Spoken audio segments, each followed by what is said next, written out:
एक कल्टीवेशन ये है कि हम हमारे हमारे अंदर से जब एस्पिरेशन आएगी तब कल्टीवेशन होगा। और एक ये है कि जब माताजी चाहेंगी या डिवाइन चाहेगा तब कल्टीवेशन होगा।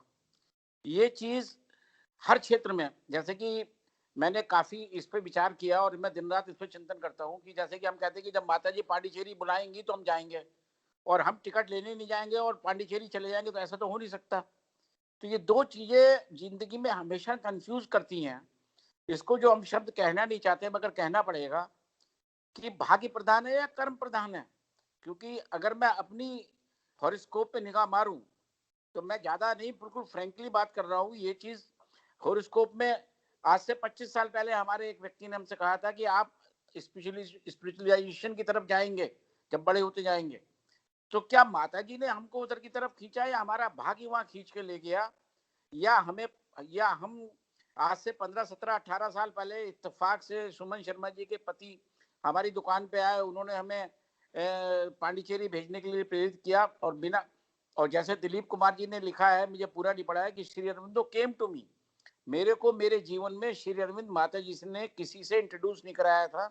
मैं सिर्फ एक किताब पढ़ते पढ़ते मैंने एक गोपीनाथ कविराज ने उनको श्री अरविंद का जिक्र करा था, तो मैंने बनारस से 20-25 किताबें इकट्ठी मंगा ली थी। उनको पढ़ने के बाद मैं श्री अरविंद से जुड़ गया।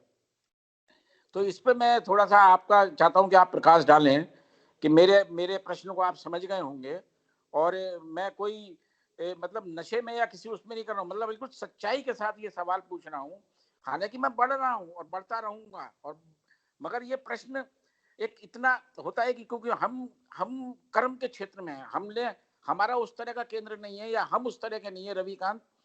बस किताबें पढ़ी, वेबिनार लिया, और हम क्योंकि हमें रोज यहाँ पर हमारे केंद्र में लोग आते हैं, उनको समझाना पड़ता है और लोग लॉलीपॉप देके चले जाते हैं, अच्छा ठीक है भाई साहब, जब जब टाइम होगा तो हम आपसे जुड़ जाएंगे। तो ये एक बड़ा टिपिकल सा एक सवाल हर एक की हाँ, जिंदगी में सही है। सही कह रहे हैं आप, बिल्कुल जी सही कह रहे हैं। जी और ये एक व्यावहारिक समस्या है। जी ये 99% जो है अपनी मक्कारी को छिपाने का तरीका है कि माँ कर देगी। ये एक मूलभूत सत्य है कि माँ करेगी, पर जब बच्चे की शादी हो तब वो फॉर्मूला अगर काम में नहीं आता, या अगर मेरे इस समय कोई ऐसी भयंकर बीमारी हो रही हो, उस समय मैं ये कहूँ कि माँ की कृपा जो है वो अपने आप ठीक कर देगी, या तो मैं उस फंडामेंटल ट्रूथ के ऊपर उसको व्यवहार में मैं उतार लाया हूँ कि मेरे लिए वो खाली कोई सिद्धांत या कोई ऐसी चीज नहीं है जो कि व्यावहारिक न हो, तो एक अलग बात है। अदरवाइज तो ये बिल्कुल अपनी जो निष्कर्मण्यता है, और उससे भी ज्यादा माँ इसको शब्द देती है इलविल, आपकी जो दुर्भावना है भगवान के प्रति, ये हम सब के अंदर कूट कूट के भरी हुई है किसी न किसी स्तर के ऊपर, इनफैक्ट रोम रोम के अंदर ये भरी हुई है। तो जो कर्म के अंदर, क्षेत्र के अंदर है, वो ये मान के चलता है कि जीवन तो मैं माँ को समर्पित कर चुका हूं, अब मैं क्या उसके लिए संसिद्ध कर लूं उतना ही कम है। अगर इसको सावित्री के परिप्रेक्ष्य में आप देखें, ये सारे आर्ग्यूमेंट्स और इससे भी सुंदर आर्ग्यूमेंट्स जिसकी हम कल्पना कर सकते हैं, वो सारे तो आर्ग्यूमेंट मृत्यु ने सावित्री को दिए थे कि तू इसके पीछे मोह में है, ये है भ्रम है, ये मतलब जितनी चीजें कहनी चाहिए वो श्री अरविंद ने मृत्यु के मुख से कहलवा दी। पर जो संसिद्ध करना चाहता है, माँ के रास्ते के ऊपर जाना चाहता है, ये दकियानूसी बातों से वो तुरंत हटके, भाई मान लिया कि आपके भाग्य में ऐसा है, तो भी क्या करना चाहिए? अरे भाई उससे आपको ये गाइडेंस तो मिलती नहीं कि आपको आगे करना क्या है। आपको तो पता नहीं कि आपके भाग्य में क्या है या क्या नहीं, और अगर पता चल भी जाए तो भी आपके अंदर कोई एक डिविनिटी इस तरीके की बैठी हुई है, एक ऐसी परमात्मा सत्ता आपके अंदर है, वो किसी भी चीज को नहीं मानती। इसीलिए तो अगर भाग्य का निर्धारण कर दिया हो और उसी चीज को पढ़ना हो, तो डिविनिटी क्या हुई ये बताइए? कितनी एक होपलेस सी चीज हो गई। तो आपके अंदर एक शाश्वत सत्ता ऐसी है, तो उस मोमेंट का जो सत्य है उसको जीते हैं, वो बहुत इंपॉर्टेंट है। उस समय आप किस चेतना के अंदर एक्शन करते हैं, नहीं तो कर्म का सारा डायनामिज्म खत्म हो जाता है। भाग्य अपने आप में बहुत अलग चीज है, उसका डिस्कशन यहां हो सकता है कि आगे आए। श्री अरविंद ने बहुत सुंदर तरीके से उसको समझाया है। पर जब हम कर्म के क्षेत्र के अंदर हम जाते हैं, तो हम माँ की कृपा के आधार के ऊपर अधिकाधिक, क्योंकि इस आधार पे तो हम हैं ही हैं, इस पे तो क्वेश्चन करने की जरूरत नहीं है कि माँ की कृपा होगी तो होगी कब? वो अगर नहीं होती तो हम तो अस्तित्व में ही नहीं होते। तो ये एक फंडामेंटल सत्य है, मूलभूत सत्य है कि उसकी कृपा तो अहेतुक है, वो तो एनी टाइम है ही है। उसके बिना तो हम हो ही नहीं सकते थे। पर उसके कारण अब वो कर्मों में गाइडेंस क्या होनी चाहिए? वो तो अंदर से आपकी जो प्रेरणा हो रही है, और बिल्कुल हूबहू उसको करने के अंदर, घोर कर्म करने के अंदर कहाँ दिक्कत है?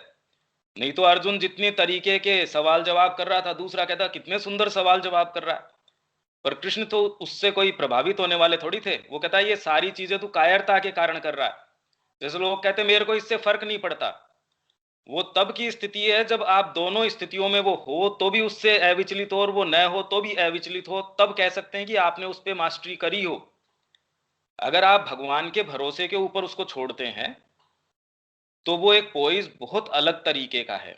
तुरंत के अंदर तो कि माँ की कृपा के हम सहारे हैं, ये अपनी निष्कर्मण्यता को छिपाने का एक बहुत ही बहुत भद्दा तरीका है, जिसको हम रात दिन काम में लेते हैं। हम सब इसको तुरंत देख सकते हैं। जिस चीज से हम बचना चाहते हैं, जिसको फेस करना हमारे लिए अभी कन्वीनियंट नहीं है, हम तुरंत कह देते हैं माँ की जब इच्छा होगी। इसीलिए श्री अरविंद ने कहा कि अगर मेरे को ये पता चल जाए कि एक निश्चित जो है फेलियर है जो मैं काम कर रहा हूं, जो कि असंभव है, हो ही नहीं सकता, तो भी जो आज मैं एफर्ट कर रहा हूं counts in the economy of things. वो जो वस्तुएं हैं या जिस तरीके की चीजें हैं संसार में, उसमें उसका महत्व है। आपको ये बिल्कुल पता है कि आप जो कर्म कर रहे हैं, मतलब 100% नहीं, उसकी और कोई असफलता के सिवा कोई और दूसरा परिणाम हो ही नहीं सकता। क्योंकि हम जिस योग में हैं, इसमें तो कोई एक चांस नहीं है करोड़ों अरबों के अंदर से। हमारे जीवन काल में अगर हम ये अभिप्सा रखें कि जिस अतिमानसिक योग की हम बात कर रहे हैं, तो भी क्या एक उस हमारे अंदर की एस्पिरेशन हम उसको ठंडा थोड़ी कर सकते हैं? अरे भी क्या फर्क पड़ता है? इसलिए जिसको हम व्यावहारिकता कहते हैं, प्रैक्टिकलिटी है, वो तो आपकी आत्मा को मार डालती है। संसार ने जितनी भी प्रगति करी है वो आपकी एस्पिरेशन के कारण। हमेशा आगे से आगे जो जाने का आपका जज्बा है, जो आपके आइडियल्स हैं, वो आपको उठाए रखते हैं। इसलिए वो कह रहे हैं कि राम और कृष्ण वगैरह जो है, या सीता का चरित्र है, वो प्रैक्टिकल नहीं है। अरे प्रैक्टिकल नहीं है तो भी पूरी संस्कृति को उसने उठा रखा है, उसने उसको एलिवेट कर रखा है उन चरित्रों ने। तो वो तो सत्य नहीं है, तो किसके चरित्र सत्य हैं फिर बाद में? और सत्य होता क्या है? कैसे डिफाइन करेंगे आप सत्य को और असत्य को? इसलिए जो आप कह रहे हैं कि ये माँ की कृपा से अपने आप हो जाएगा या मैं इसमें कर्म करूं, फंडामेंटली दोनों अलग नहीं है। क्योंकि आपको क्या पता कि आप जिस प्रक्रिया से गुजर रहे हैं वो माँ की कृपा से या माँ की इच्छा से न हो रही हो। भाई आपकी जो साध्य है वो माँ है, पर आपकी जो साधना है वो भी माँ है, और आपका जो साधन है वो भी माँ है।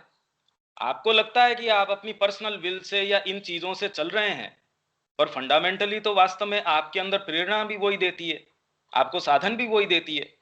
साधना खाली इस चीज को ये है कि सचेतन रूप से आप इसको समझ जाते हैं, बाकी तो पशु भी उसके चलाए चलता है।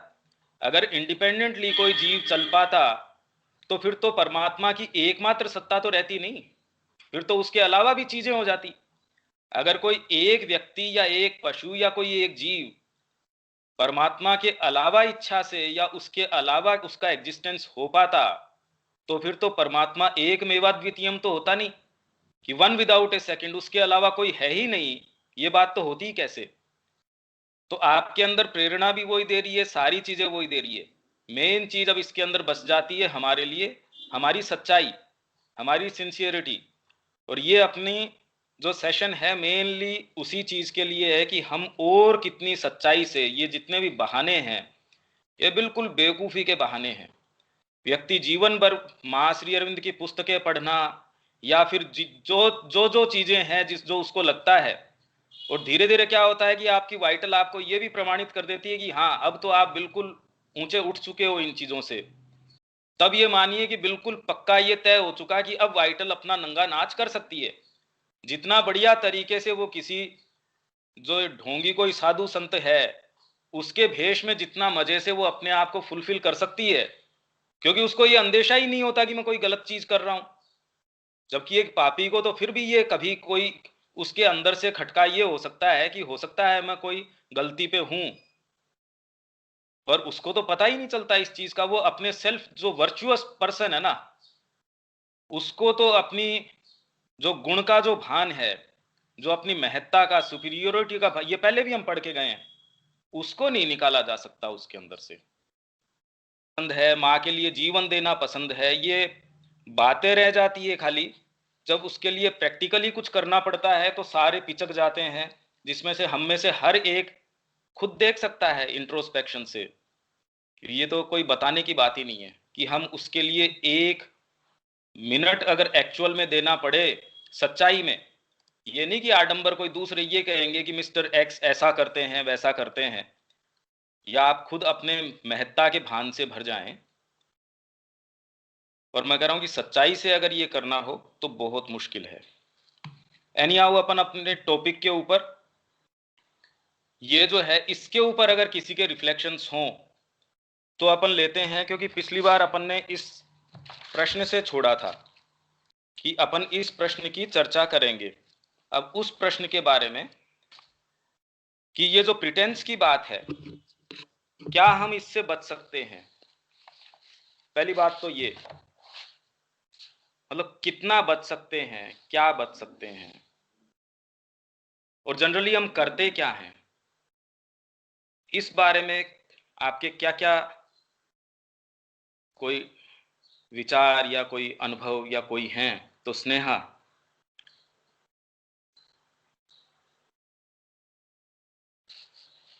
जय श्री माँ भैया। ये श्री। हाँ भैया, इस विषय पे थोड़ा सा तो मैंने सोचा था। जैसे सबसे पहले कि हम प्रिटेंस क्या है, तो अब जैसा मैंने खुद का ऑब्जर्व किया तो यही लगा कि मतलब पूरा लाइफ ही प्रिटेंस है।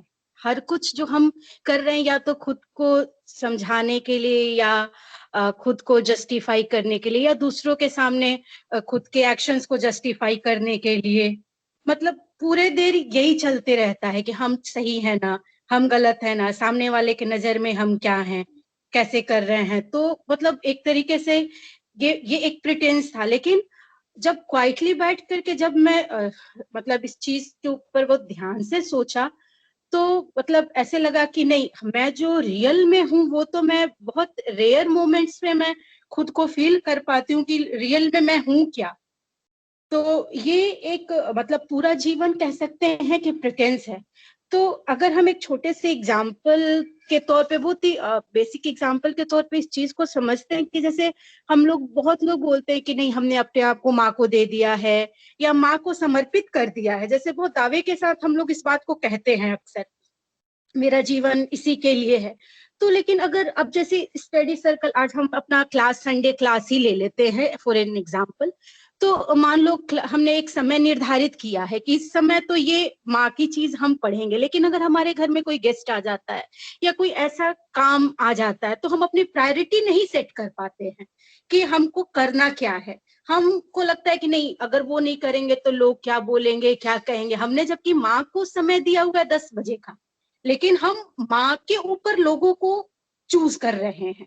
हम माँ को न चूज करके हम लोगों को चूज कर रहे हैं। तो हमारी यहाँ प्रायोरिटी बिल्कुल अलग हो जाती है। लेकिन हम बार बार अपने आप को दावा देते हैं, दावे से कहते हैं कि हम माँ के लिए कर रहे हैं, हमने जीवन समर्पित किया है, लेकिन जब एक्चुअल में कुछ ऐसा करने का मौका आता है तो हम बार बार चुक जाते हैं।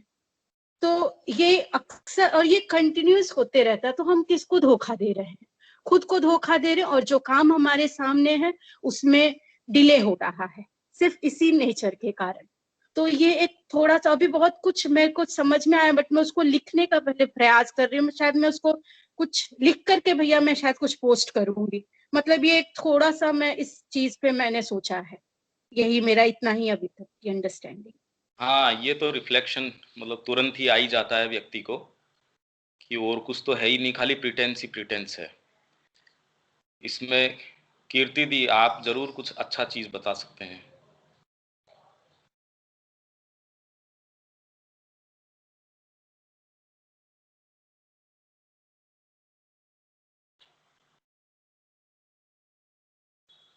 कीर्ति दीदी। हाँ, अच्छा नहीं, मैं तो सच्ची झूठ नहीं बोल रही, समझ बहुत अभी दिमाग ऐसा लगता है कि एक लैक ऑफ संकल्प शक्ति जिसको बोलते हैं, विल पावर। आपकी वॉइस आप क्लियर नहीं है। बातें सुन ली, हाँ, मेरी आवाज नहीं आती है आपको? हेलो हेलो, और आप दीदी आपकी वॉइस क्लियर नहीं है, टूट रही है आवाज, आवाज कट रही है।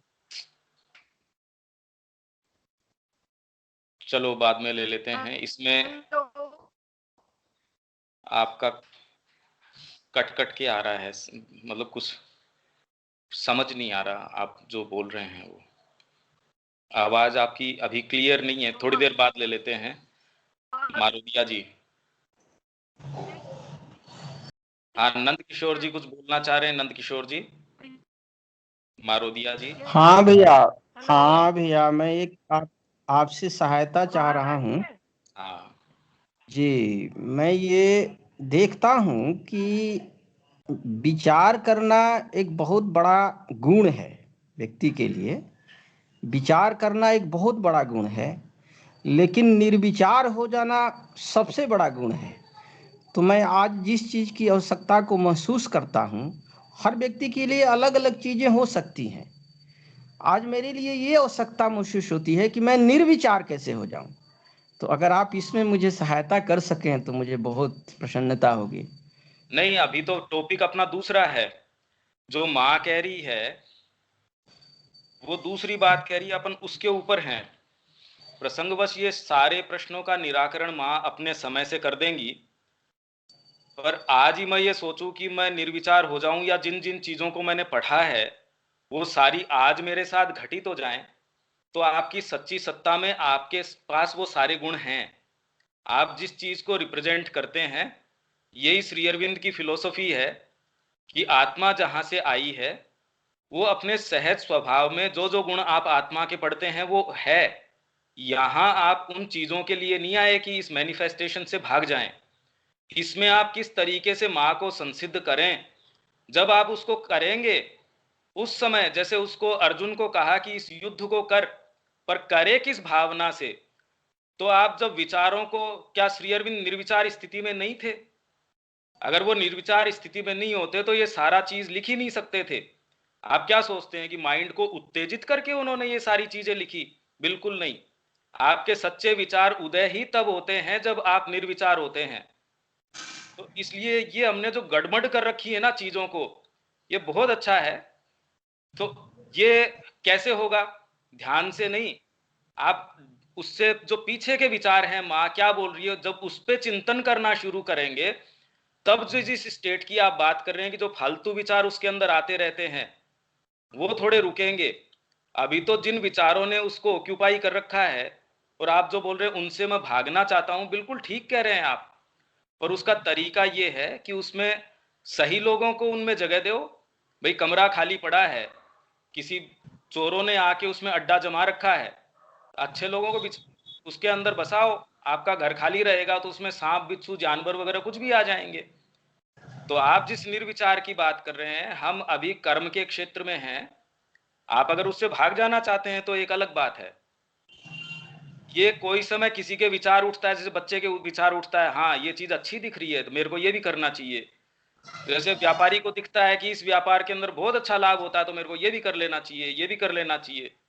पर वास्तव में क्या होगा, आपको एक जगह अपने को स्थिर करना पड़ेगा और वो काम करना पड़ेगा। व्यापार में भी आप देखते हैं कि ऐसे ही थोड़ी हो जाता है तरीके से। इसमें आपको निर्विचार वगैरह की बात कर रहे हैं, इसमें एक्चुअल में जो इसके पीछे जो गंभीर विचार हैं, जब तक आप उसमें जाने की उस कला नहीं सीख जाते हैं, तब तक जिस निर्विचार की बात कर रहे हैं वो पंगु होगा, वो इनइफेक्टिव होगा, उसका कोई उपयोग नहीं होगा। इसीलिए लोग कहते हैं मैं निर्विचार स्थिति में, निर्लिप्त स्थिति के अंदर, क्योंकि उसको प्रॉब्लम क्या है, वो कहता है मैं ऐसी स्थिति में जहां कोई मेरे को किसी से आसक्ति न हो, क्योंकि कहीं ना कहीं वो किसी आसक्ति से आहत हुआ है।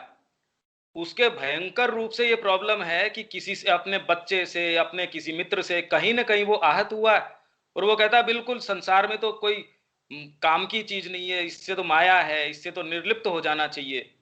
वो एक्चुअल में निर्लिप्त होने की बात कह तो मुंह से रहा है, पर अंदर उसकी वाइटल दूसरी चीज कह रही है कि मैं चीज चाहती दूसरी हूं, वो मेरे को नहीं मिल रही, तो मैं ये नाटक कर रही हूं कि मेरे को निर्लिप्त होना है। आप इसको समझने की कोशिश कीजिए। अपन ने इस तरीके के बहुत तरीके के विचार अपने अंदर संजो रखे हैं, तो उसको जितनी जल्दी हम उससे बाहर आ जाएं उतना बढ़िया है, अगर माँ का काम करना है तो। और कोई बात है नंद किशोर जी, इस विषय में बोलिए आप, इससे इधर उधर मत जाइए, क्योंकि यूं तो चर्चा का कोई अंत नहीं है, पर अपना एक एक मिनट कीमती है और इसमें और लोग भी शामिल हैं, तो अपने को बहुत इसके ऊपर ही केंद्रित होना पड़ेगा। इसी पे बोलिए आप। भैया ठीक है, इतना ही जानना था मुझे। इसमें तो कोई जानने की बात नहीं ना, अपन तो ये कह रहे हैं इस टॉपिक पे बताइए आप। ये जो माँ कह रही है, हम कहते हैं निर्विचार, मतलब ये क्या, इस बारे में सोचना समझना सब बंद कर दें? किसको कहें? एनी आओ चलो। हाँ खंडेलवाल जी, इस विषय के ऊपर बताइए एकदम पॉइंटेडली, शार्पली, खाली इस विषय के ऊपर। ये हमारे बुद्धि के कल्टीवेशन की, माँ और श्री अरविंद को एक्चुअल में समझने की ये पहली आवश्यकता है कि हमने जितने विचारों को प्रश्रय दे रखा है, इतनी सारी चीजों को अंदर बिठा रखा है, एकदम शार्पली अपने मुकाम पे पहुंच जाएं, अपने टारगेट के ऊपर, कि माँ ये कह रही है, एकदम सुसिंटली, कितना हम छोटा रूप से पर बिल्कुल सारगर्भित तरीके से वहां उस मुद्दे पे पहुंचे। ये तो भटकने वाली बातें हैं, अदरवाइज तो बताइए। मैंने इन्होंने कंफ्यूज, असल में डाइवर्ट कर दिया नंद किशोर जी ने सब्जेक्ट से। नहीं नंद किशोर जी डाइवर्ट या कोई भी डाइवर्ट कर नहीं सकता आपको जीवन के अंदर। अगर मैं फोकस्ड हूं तो ये तो बहुत अच्छी एक सुअवसर की बात हो गई कि कोई ऐसा व्यक्ति है जो डाइवर्ट कर सकता है, तो वो तो धन्यवाद के पात्र हो गए। जैसे संगीत के अंदर या किसी भी चीज में जब अभ्यास करते हैं, फिजिकल एक्सरसाइज में भी अभ्यास करते हैं, तो आपको रेजिस्टेंसेस दी जाती हैं, उसके खिलाफ अब जब आप जाते हो तो आपको कोई भी अगर कंफ्यूज कर सकता है, तो पूरी कायनात आपके लिए कंफ्यूज करने के लिए बनी हुई है।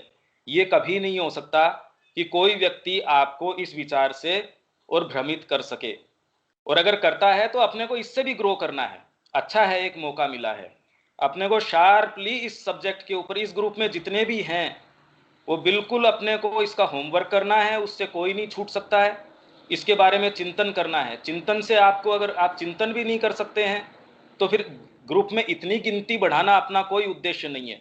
आप अपना भी समय उसमें जाया कर रहे हैं भाई। अगर चिंतन भी नहीं कर पा रहे हैं, लिख भी नहीं पा रहे हैं, तो फिर फायदा क्या है? मेरा विचार सर, मेरा हाँ जी। विचार कि हम बच्चे और सच्चे बन जाएं तो हम ढोंग करना बंद कर देंगे। हमें सच्चाई के साथ और बच्चा बनकर, माँ ने कहा बच्चे बने रहो, तो हम एटलीस्ट ढोंग करना बंद कर देंगे, क्योंकि बच्चा ढोंगी नहीं होता है। तो हमें अपने अहंकार को बिल्कुल ही त्याग करके, और जो स्नेहा जी की बात है वो ठीक है, मैं मानता हूँ स्नेहा जी कह रही हैं कि जब कोई घर में आता है और हमारी वेबिनार चल रही है तो हम कह देते हैं, मगर कभी कभी जीवन में परिस्थितियां ऐसी हो जाती हैं कि ठीक है, मगर जो सामने वाला है, जैसे कि सपोज मेरा कोई रिश्तेदार ऐसा है कि वो अकल का बिल्कुल ही पैदल है। अब उसको मैं कैसे समझाऊं कि भाई मैं एक ऐसी चीज ऐसे वेबिनार से जुड़ा हुआ हूँ, तो बात कर रहा हूँ कि जो मेरी जिंदगी रूपांतरित करने के रास्ते में है, और अब वो आदमी मेरे से बहुत, मतलब मेरे पद में, जैसे मेरे परिवार का कोई मुखिया है या कोई है, वो कह रहा है उसको मुझे समय देना ही पड़ेगा, तो उसको समझाना एक टेढ़ी खीर है और अपने अपने दीवार में सिर मारना है। तो उस वक्त हमें एक बहुत बड़ा कंफ्यूजन क्रिएट होता है कि हमें फिर उस चीज को माता जी को ऑफर करके फिर हम, क्योंकि एक हमारे पास ये तो ऑप्शन है ही कि पंकज जी की बात रिकॉर्ड हो रही है तो हम बाद में भी सुन लेंगे, मगर हमें कभी कभी इतना जबरदस्त, मतलब एक वो हम उसमें पड़ जाते हैं, एक तरफ खाई और एक तरफ कुआं, कि उस वक्त डिसीजन लेना पड़ता है कि चलो यार कोई बात नहीं, पंकज जी को तो समझा लेंगे हम, कि हम इसलिए नहीं आए थे, मगर इस व्यक्ति को समझाना, मूल को समझाना, ये शास्त्रों में भी लिखा है, उसको बड़ी टेढ़ी खीर है। तो नहीं, वो मेरा प्रश्न जो है इसमें रविकांत जी, मेरा प्रश्न मूलभूत है। ये तो बाहरी चीजें हैं, प्रैक्टिकल लाइफ की हैं, ये एक बिल्कुल अलग विषय है और इसमें हर व्यक्ति उसका परिकर उसके तरीके का होता है, उसके साथ जो जो चीज़ें अराइज होती हैं वो उसके तरीके की होती हैं। अपना मूलभूत प्रश्न है इसके अंदर कि ये वास्तव में है क्या। इसमें जो हम छलावे की बात कर रहे हैं, आप भी जो कह रहे हैं कि अहंकार से मुक्त हो जाना चाहिए, इससे ये हो जाना चाहिए, उससे वो हो जाना चाहिए, क्या हमारे पास, या माँ को समर्पित हो जाना चाहिए। कौन नहीं चाहेगा हम में से कि माँ को समर्पित नहीं हो जाएं, या जिन जिन चीज़ों की बातें हम सुनते हैं हम में से कौन सच्चाई से नहीं चाहता कि वो हो जाए। पहली बात तो क्या हमारे खुद के हाथ में है उस तरीके से, एक। दूसरे, क्या कभी इस तरीके से संभव हो सकता है, क्योंकि फंडामेंटली उसके अंदर प्रॉब्लम ये है, आपने एक फ्रेमवर्क बना रखा है। क्योंकि हम सरेंडर की बात करते हैं, क्या आप जानते हैं कि किसको कहते हैं सरेंडर? हम चाहते हैं कि अहंकार से मुक्त हो जाया जाए।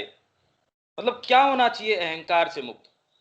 क्योंकि एक बार माँ के पास जब शिव जी आए, भगवान शिव, तो उन्होंने उनसे पूछा कि बोलिए आपको क्या चाहिए। तो माँ ने कहा कि मेरा जो फिजिकल ईगो है वो आप हटा दीजिए। तो उसके अंदर शिव जी ने कहा कि चलो ठीक है, उन्होंने वो उनको वरदान दिया। माँ गई श्री अरविंद के पास, उन्होंने कहा कि इन्होंने ये वरदान दिया है। तो श्री अरविंद ने कहा कि अपन को जो काम करना है यहाँ पे, एस्टेब्लिशमेंट ऑफ डिवाइन लाइफ, अपने को प्रैक्टिकल में काम करना है। हमको आंख बंद करके कोई ध्यानस्थ अवस्था के अंदर नहीं रहना है। हमको यहाँ एक एक कण कण के अंदर दिव्यता कैसे आए। इसीलिए उनकी जो डिवाइन वर्कर की जो पोएम है, देखिए आप, कि मैं फिल्थ और मायर के अंदर गहराई से खोदते जा रहा हूं और चारों तरफ मेरे कीचड़ ही कीचड़ है, और मैं टनल बना रहा हूं जिससे कि जो डिवाइन रिवर है या उसका सॉन्ग है वो इसके अंदर बह सके। तो वो एक आपको परिप्रेक्ष्य देता है कि ये जो फ्लावरी शब्द हैं कि हम ऐसे हो जाएं, हम ऐसे हो जाएं, ये बहुत सुंदर सुंदर डेकोरेशंस हैं, इसीलिए जीवन में ये कभी प्रभावी होते नहीं। थोड़े बहुत आपके मॉडिफाई कर देते हैं, मतलब वो इतने भद्दे रूप से आता था, उसको आपने अच्छे से उसकी मालिश वालिश करके उसको अच्छे कपड़े वपड़े पहना के उसको डेकोरेट कर दिया। ये क्रूड व्यक्ति में और थोड़ा सा जो सभ्य व्यक्ति आपको समाज के अंदर दिखता है, जो आजकल जो अच्छी स्कूल, सो कॉल्ड अच्छी स्कूल से एजुकेशन लेता है, तो वो इतना क्रूड नहीं दिखता। पर एक्चुअल में अब अगर आपके साइकोलॉजिकल आंखें होती, तो जो एक अनपढ़ या एक ग्रामीण व्यक्ति है जिसके अंदर वो कुत्सित उसकी मानसिकता नहीं हुई है, वो आपको इतना सहज लगेगा। जैसे जेल के अंदर श्री अरविंद कह रहे हैं वहां ऐसे ऐसे अपराधी थे, पर सारों को देख के उनमें जो गुण मैंने देखे, बड़ा, आप वृत्तांत तो आप सारे ही शायद जानते होंगे जो श्री अरविंद ने लिखा है। तो इसलिए अब इसमें और गहराई से जाने की जरूरत है। आप जो एक चीज कह रहे हैं रविकांत जी, उसके लिए तो बारी वो जो शिक्षा करती है वो देखो क्या करती है। आप जिन चीजों की बातें कर रहे हैं कि बाहर से वो दिखे या इतना परिष्कृत हो, वो तो है नैतिक मूल्य, आपको एक मोरल स्टैंडर्ड्स दे देते हैं, नहीं ऐसे थोड़ी बात करनी चाहिए, आपको किसी के साथ इस तरीके का दुर्व्यवहार नहीं करना चाहिए। पर कुल मिला के जब तक आप अंदर से नहीं है तो आप इससे प्रिटेंस से या शो ऑफ करने से बच ही नहीं सकते। देखो श्री अरविंद इसके बारे में क्या कह रहे हैं,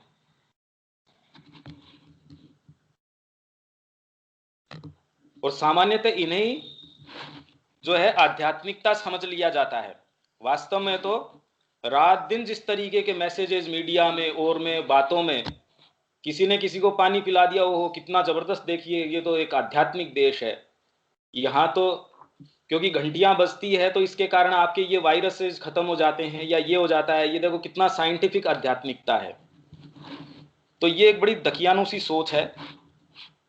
तो ये क्या कह रहे हैं कि हमें यह समझने की आवश्यकता है कि जिन नैतिकता और सदाचार आदि गुणों की हम चर्चा करते हैं, जैसे नैतिकता है, जितनी भी नैतिक विचार हैं आपके, बड़ों से ऐसे करना चाहिए, ये सद्गुण हैं, ऐसे सदाचार से रहना चाहिए, ऐसे गलत झूठ नहीं बोलना चाहिए, चोरी नहीं करनी चाहिए, ये तो अगर कोई आदमी सच्चाई से ये कर सके तो वो तो कहता मैं तो अल्टीमेट आदमी हूं, वो तो रोज सुबह बिना गोग्रास निकाले या गाय को खाना खिलाए या ये जानवरों को दाना दिए बिना, और ये काम करता ही नहीं हो कोई दूसरा।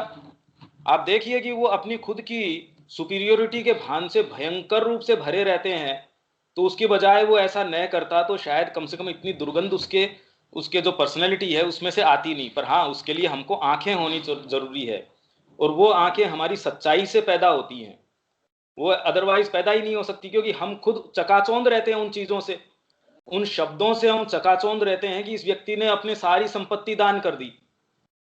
अरे भाई, ये कोई बहुत बड़ी बात नहीं है उस तरीके से कि उसने सारी संपत्ति दान कर दी, क्योंकि उसके बाद तो इश्यूज और बहुत विकराल बचते हैं आपके पास, बहुत बड़े बड़े इश्यूज आपके पास बचते हैं।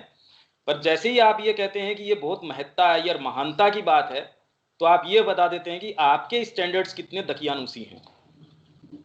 तो इसलिए नैतिकता और सदाचार आदि गुणों की हम चर्चा करते हैं तो सामान्यतः इन्हें ही आध्यात्मिकता समझ लिया जाता है, जबकि वास्तव में आध्यात्मिकता से इनका कोई अधिक संबंध नहीं होता। अधिक से अधिक इनकी उपयोगिता है, मतलब इनकी यूटिलिटी ज्यादा से ज्यादा क्या हो सकती है कि मानव की पाशविक और निरंकुश प्राणिक प्रवृत्तियों पर, आपकी जो एनिमल टेंडेंसीज हैं और आपकी जो निरंकुश, जो भड़की हुई, जो प्राण की जो प्रवृत्तियां हैं, उन पे ये नैतिकता और जो सदाचार है ये कुछ अंकुश लगाने का काम करता है।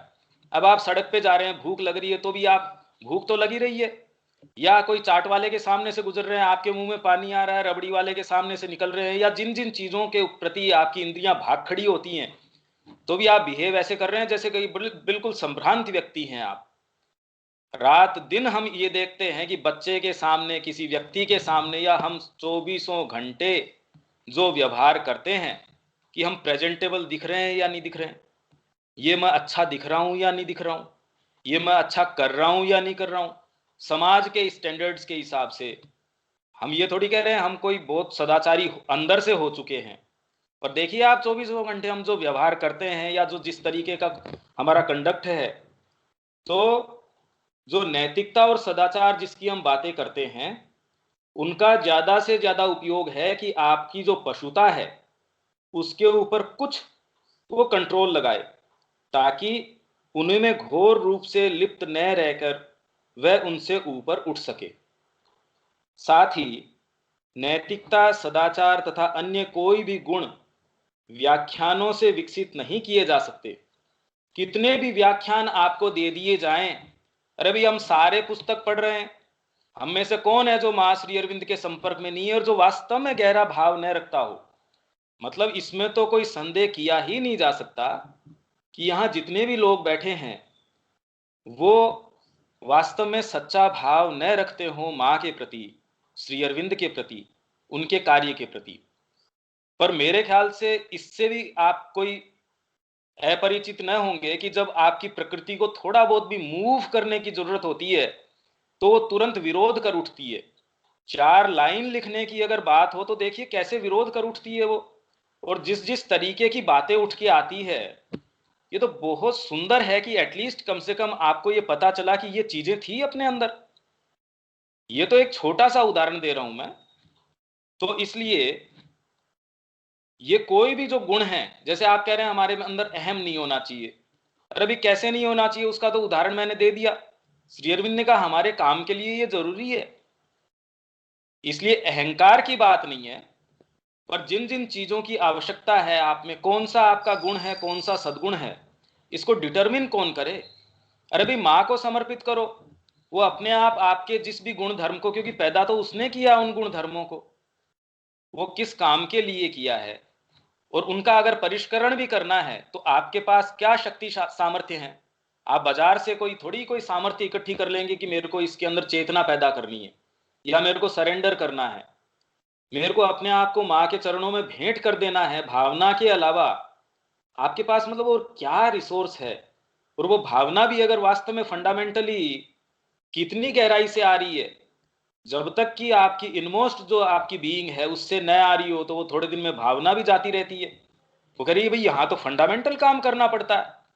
कि ये व्याख्यान सुनने में तो अच्छे लगते हैं, पर जैसे ही पंकज जी कहते हैं कि भाई इसमें थोड़ा सा ये करो, अरे वैसे तो गड़बड़ हो जाता है सारा काम।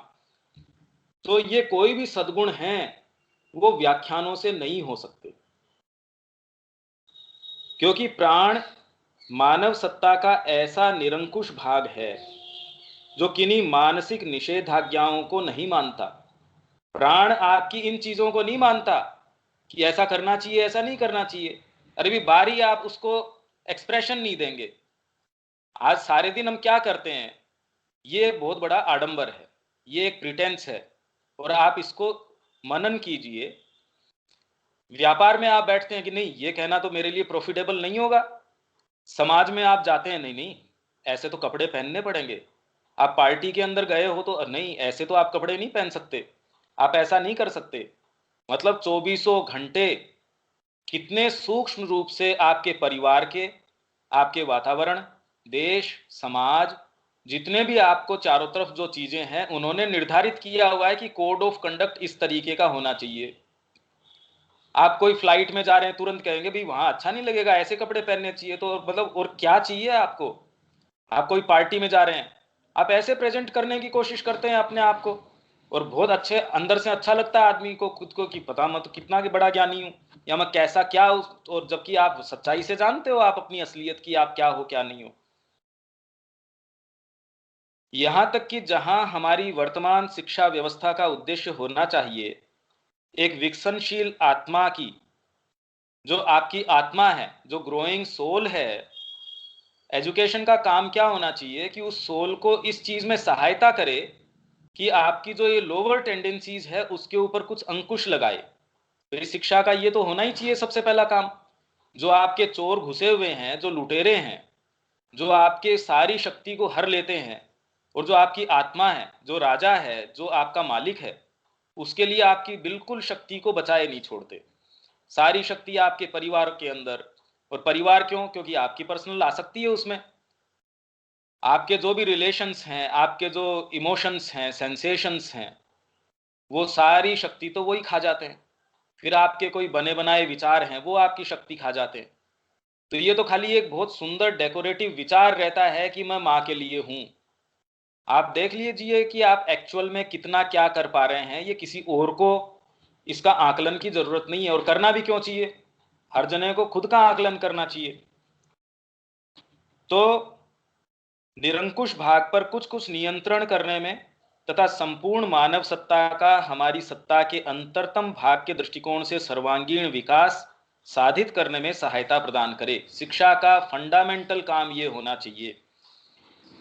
पर अब होता क्या है, जहां तक जो नैतिक प्रशिक्षण है, हमको ऐसा करना चाहिए, किसी के साथ झूठ नहीं बोलना चाहिए, सबके साथ सच बोलना चाहिए, दुर्व्यवहार नहीं करना चाहिए, इस विषय में जो आपके जो ये नैतिक जो विचार हैं, तो आज की शिक्षा उसमें क्या करती है।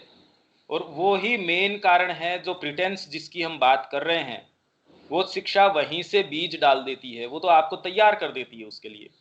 तो श्री अरविंद क्या कह रहे हैं, देखिए यहां से श्री अरविंद का शुरू हो रहा है। ये उनका है वॉल्यूम 1 जो कंप्लीट वर्क्स का है, पेज है 389 से 90। आप इसको क्योंकि पूरा है वो आप बाद में भी देख सकते हैं, ये इसीलिए रेफरेंस मैंने आपको दिया है।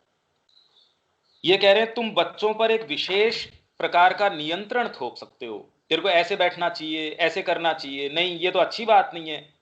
आपने इससे कोई आपके घर पे आया, आप ऐसे गलत शब्द कैसे बोल सकते हैं। या आपके जो भी नैतिक विचार हैं या आपके जो सदाचार के विचार हैं, तो श्री अरविंद कह रहे हैं आप उनके ऊपर थोप सकते हैं। उन्हें एक खास तरह की वेशभूषा पहना सकते हैं। आप जो पथ वांछित है आपका उस पर हाँक सकते हैं, किंतु जब तक उनके हृदय और प्रकृति को अपने साथ नहीं ले लेते, तब तक इस आरोपित अनुशासन का अनुमोदन व पालन, जो पालन वो करते हैं, वो आडंबरपूर्ण, हृदयहीन, रूढ़िगत और प्राय भीरुतापूर्ण होता है। और ये ही हमारे साथ हो रहा है और हमारी शिक्षा पद्धति में हो रहा है। आप क्या चाहते हैं कि सारे में सबको एक समान किया जाए, तो उस समानता के लिए सबको एक जैसी वेशभूषा पहनाई, सबका रेजिमेंटेशन कर दिया, हार्ट को अपने साथ में लिया नहीं। हार्ट तो ऐसी चीज के साथ कैसे हो सकता है। तो क्या होगा, जबरदस्ती जब आप उसको हाँकते हो तो जब तक आपके वो दायरे में रहता है, जैसे ऑफिसेज में लोग हैं वो अच्छे से बिहेव करेंगे, जैसे उस दायरे से निकले वो कहते हैं अरे अब सांस आई अपने को, क्योंकि एक्चुअल में ये प्रॉब्लम है। यूरोप में यही क्रिया होती है और इसी के परिणाम स्वरूप वह स्थिति आती है जिसे अंग्रेजी में सोइंग ऑफ वाइल्ड ओट्स, मतलब जंगली जौ बोना कहते हैं। यानी घर और विद्यालय में अनुशासन का बंधन गर्दन से उतरते ही, घर पे, विद्यालय में या कहीं भी जो अनुशासन है आपका, जैसे ही उसका अंकुश आपकी गर्दन से हटता है, सब तरह का जंगलीपन शुरू हो जाता है। और आप इसको संभाल सकते हैं। जहां भी आपकी मजबूरी है वहां अच्छा व्यवहार करते हैं कि ये फॉर्म भरना पड़ेगा, नहीं तो इस फॉर्म को भरे बिना तो मेरी नौकरी चली जाएगी, तो आप रात दिन टेंडर भरेंगे, पूरा दिमाग लगाएंगे। पर माँ के लिए अगर 2 लाइन लिखनी हो वो हम नहीं कर पाएंगे, या कोई चीज करनी हो वो हम नहीं कर पाएंगे। तो जैसे ही वो अनुशासन आपकी गर्दन से उतरता है, सब तरह का जंगलीपन शुरू हो जाता है और इसी से सामाजिक ढोंग आता है। जो समाज में ढोंग पैदा हो रहा है, सामने से आप बहुत सुंदर दिखना चाहते हैं पर अंदर से हर जने की वास्तविकता को जानता है। इसलिए प्रशासन में, या पहले एक बार तो ये बात आई थी कि सबकी जो ये घूसखोरी है उसके भाव तय कर दो कि भाई इस चीज, मतलब इस घूसखोरी के लेजिटिमेट कर दो। इतना तक ये प्रत्यक्ष है कि भाई ये तो होना ही है। इसलिए जैसे ही वो आपकी गर्दन से कोई अनुशासन उतरता है, वैसे ही आपका जंगलीपन शुरू हो जाता है। क्यों? क्योंकि आप अंदर से वैसे नहीं हो। अंदर से आप जंगली हो, आपकी शिक्षा दीक्षा अच्छी हुई नहीं, आपको जंगली होना सिखाया जा रहा है शिक्षा दीक्षा के अंदर। जंगली मतलब कि आप अपनी जो आत्मा है, जो आपकी जो सिंसियरिटी है अंदर, उसके आधार पे काम किए बजाय कोई भी बाहरी प्रतिबद्धताएं हैं, समाज की, आपकी खुद की प्राण की, देश की, कोई भी प्रतिबद्धताएं हैं आपकी, अगर आपके कोई भी, आप कहते हैं मेरी ड्यूटीज है, तो विवेकानंद जी तो पहली बार में ही कह देते हैं कि जो कहता मेरे ड्यूटीज है उसके वैल्यूज बिल्कुल भ्रमित हैं। आपकी कोई ड्यूटी नहीं है, किसी के प्रति भी ड्यूटी नहीं है। अगर आप ड्यूटी का भान कहते हैं तो एकमात्र, अगर सच्चे आप हैं तो आपकी आत्मा की प्रति है। अगर आप ये कह रहे हैं कि मेरे ड्यूटी का भान है और मैं सच्चा हूं, तो एकमात्र ड्यूटी वो रहती है। अगर वो नहीं है तो आपको चुप रहना चाहिए। आपको ये आडंबर नहीं करना चाहिए कि मैं सिंसियर हूं किसी भी स्तर के ऊपर, क्योंकि सच्ची ड्यूटी एकमात्र उसके प्रति रह जाती है। अरे भैया, आप जो हैं उसके अलावा होना तो खाली ढोंग ही ढोंग है। तो आपकी अंतरतम जो सत्ता है उसमें आप जो हैं, उसके अलावा रहना वो प्रिटेंस है।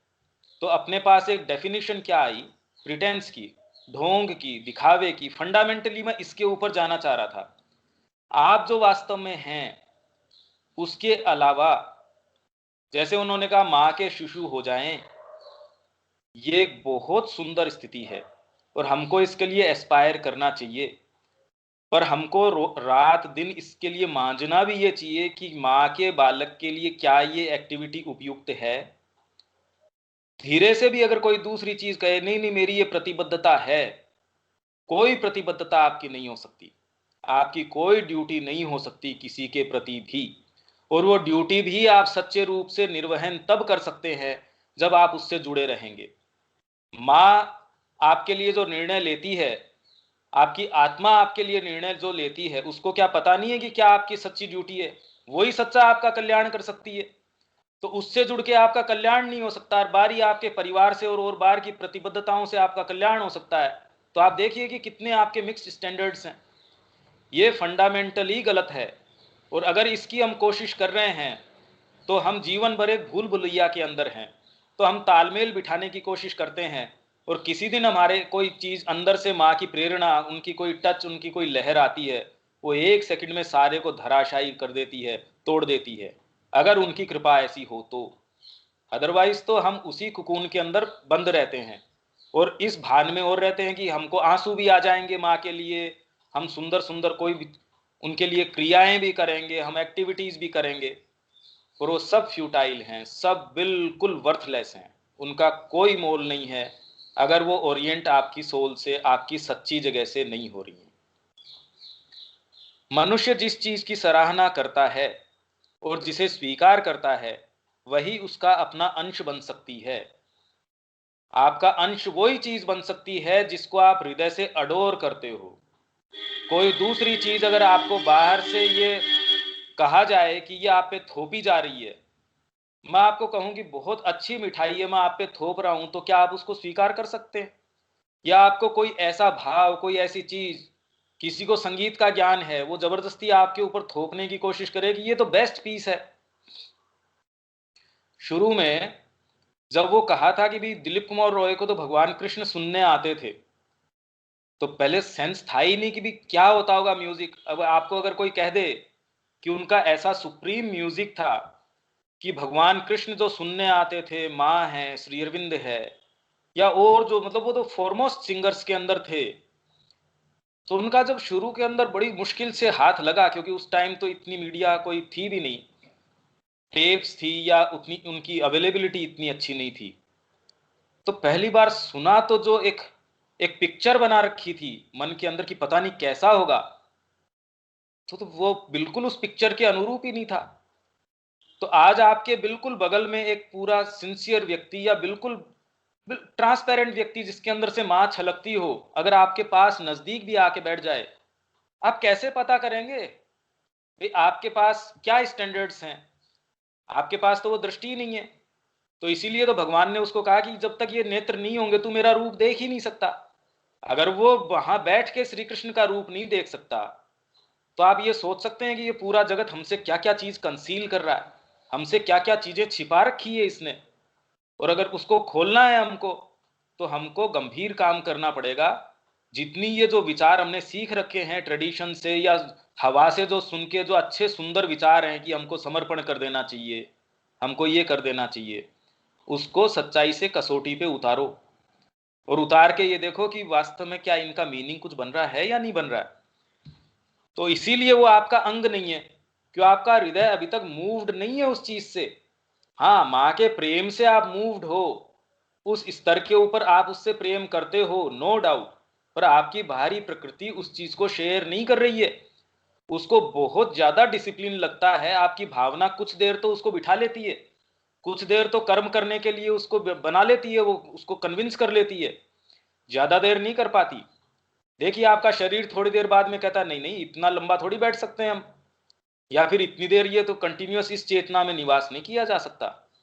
जब आपको फंडामेंटली इस चीज के लिए काम करने का निर्देश होगा कि छोड़ो अपने इस जीवन को और देव माँ को अपने आप को, तब पता चलेगा, तब कसौटी पे हम खरे उतरते हैं या नहीं उतरते हैं उसका तुरंत पता चल जाएगा।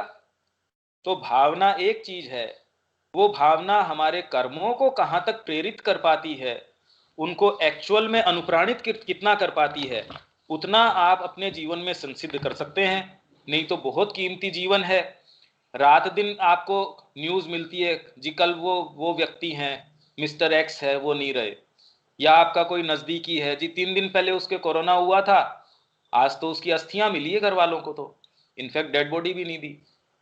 तो मेरे समझ नहीं आता कि हम किसका इंतजार कर रहे हैं अपने आप को देने में, और किस चीज का वेट हो रहा है और किस चीज का डर लग रहा है कि अपने कर्मों को एक्चुअल में ये कहें कि नहीं अब नहीं जीना उस तरीके से। अब वो ही डर रहे हैं, उन पे क्वेश्चन करना शुरू कर दो कि ये क्या तरीका है, ऐसे तो जीने का कोई तरीका नहीं हो सकता।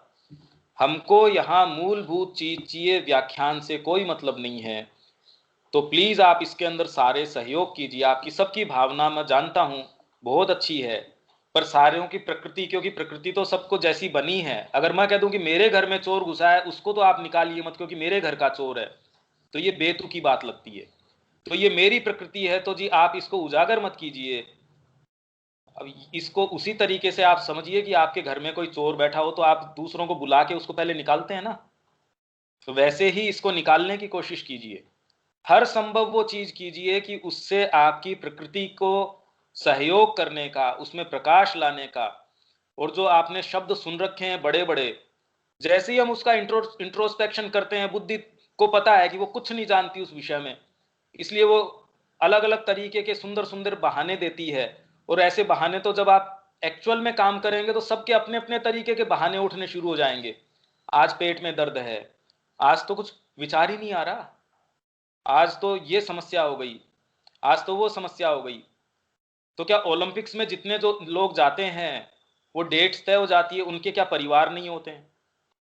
या जो विश्व में जितने काम हो रहे हैं, क्या ट्रेनें बंद हो जाती है, उनके क्या परिवार में मौत नहीं होती होगी? अगर वो सामान्य काम चल सकते हैं तो क्या माँ इतनी इस प्रायोरिटी पे है? या जिस हम बात कर रहे हैं जिस उद्देश्य की, क्या वो ये प्रायोरिटी हमारे लिए रख रहा है? आप इस परिप्रेक्ष्य में देखिए इसको। तो अगर वो चीज हो सकती है तो फिर बाद में ये चीज क्यों नहीं हो सकती?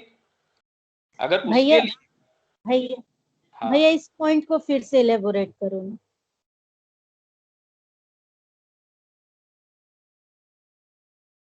मैं ये कह रहा हूं कि हमारी बाहरी जो प्रकृति है, वो बाहरी कोई भी अंकुश होता है उसके लिए तो वो सब कुछ करने के लिए तैयार होती है। आप ये देखिए कि टीवी के अंदर जो रियलिटी शोज आते हैं उसमें वो छोटे छोटे बच्चे या कैसे कैसे लोग किस किस गंभीर मेहनत से गुजर जाते हैं। या फिर जो अखबार छपते होंगे, आपके पास रोज पहुंच जाता है, पर जिस चेन के अंदर वो छपता है उस चेन में क्या लोगों के अपने परिवार नहीं होते होंगे? उन परिवारों के अंदर क्या इमरजेंसीज नहीं आती होंगी? या जिसको रोज कॉलम निकालना है वो कहता होगा कि मेरा आज विचार नहीं उठ रहा है।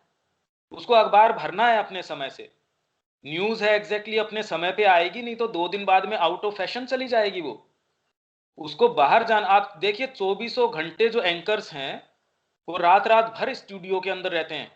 हम तो उसका एक अंश तक भी, हम जो बातें कर रहे हैं, हम बात कर रहे हैं, हमारा बहुत बड़ा गोल है, तो हमारे कर्म कहाँ हैं? इस संबंध में इसके बाद में एक जो कोटेशन है श्री अरविंद का, वो मैं आपसे अभी शेयर कर दूंगा तो बड़ी शर्म आएगी हमको। एनीहाउ पहले तो मैं ये दिखावे वाली बात को पूरा कर देता हूं कि जिस चीज की मनुष्य सराहना करता है और जिसे स्वीकार करता है अंदर से, वही उसका अपना अंश बन सकती है, बाकी सब दिखावा ही रहता है। घर और विद्यालय में नैतिक रूढ़ि का पालन करता है व्यक्ति, उसी तरह समाज के अनुशासन के अनुसार चलता है, किंतु अपने आंतरिक और व्यक्तिगत जीवन में, अपने वास्तविक जीवन में, अपने मन के अनुसार, अपने आवेगों के अनुसार चलने के लिए अपने आप को स्वच्छंद मानता है। स्वच्छंद का मतलब, अरे भाई मैंने टैक्स भर दिया, या जो जो मेरी प्रतिबद्धताएं हैं मेरे समाज के प्रति, मेरे इसके प्रति, मेरे परिवार के प्रति, मैंने आपको पैसे दे दिए, अब मैं इसका इस सुविधा का कुछ भी करूं, आप कौन होते हो बोलने वाले? या मैंने ये सारी चीजें मैंने कर दी, अब मैं फ्री हूं कुछ भी करने के लिए। तो अभी तक हम इस चीज के ऊपर नहीं आए कि आप फ्री नहीं हो, आप नीचे गिरने के लिए फ्री नहीं हो। इसलिए फ्री नहीं हो क्योंकि आपकी जो ड्यूटी है वो एकमात्र आपकी आत्मा के लिए है, और आत्मा का तकाजा ये है कि आप इन छोटी छोटी चीजों की बजाय आपका जो सच्चा स्वरूप है उसी में सच्चा आनंद है। और ये तो अच्छी बात है कि जो थोड़ा बहुत भी कल्टीवेटेड व्यक्ति है उसको इन छोटी छोटी चीजों में आनंद नहीं आता, इसीलिए जीवन में हमेशा एक मुंह में कड़वाहट रहती है, वो हमेशा खोज करता है। जैसे व्यास जी ने सारी चीजें लिखने के बाद भी कभी जीवन में रिक्तता है, अभी भी कोई चीज लैकिंग है, तब नारद जी कहते हैं हाँ लैकिंग तो होगी, अरे भगवान की जो वास्तविक महिमा है उसका गुणगान करो। तो ये हमारे जीवन का मेन जो चीज है, मेन जो बात है वो ये है कि हमारी एकमात्र प्रतिबद्धता, क्योंकि हमारा सच्चा जो स्वरूप है, हम फंडामेंटली जो हैं उसी को करना, उसी तरीके से व्यवहार करना जितना अभी आज हमारे लिए संभव है। आज तुरंत में आप बिल्कुल ट्रांसपेरेंट है, बिल्कुल प्रिटेंस नहीं है का मतलब तो ये है कि आपकी आत्मा आपकी आंखों के थ्रू झांक रही है, तब है कि आप बिल्कुल, आप में कोई आडंबर नहीं है। उसकी बजाय तो जब आपके तीन तो मन प्राण शरीर तो डाल ही रखे, फिर इनके सारे के सारे फ्रेमवर्क है, तो आप कहो कि मैं आडंबर में नहीं हूं या प्रिटेंस में नहीं हूं, ये तो असंभव है। ये तो इसीलिए एक तरीके का लबादा है जो भगवान की उपस्थिति को आपके पीछे छिपा रहा है। तो आप ये कहो हम प्रिटेंस में नहीं हैं, ये फंडामेंटली संभव नहीं है जब तक इस फ्रेमवर्क में हम हैं। तो एटलीस्ट कम से कम हम आत्मा में जितना ही निवास करेंगे उतना ही एकमात्र तरीका। तो फंडामेंटली हम कहां से कहां पहुंच गए आप ये देखिए, इसी चीज को मैं इंगित करना चाह रहा था। अच्छा, दूसरी चीज जो मैंने आपको कहा, जो आदर्श को लेके हम करते हैं जनरली, आप ये देखिए वो हम सब के ऊपर वो लागू होती है। आप इसको एक सेकंड आप ये सुन लीजिए, बहुत छोटा सा उनका पर बड़ा मार्मिक है ये।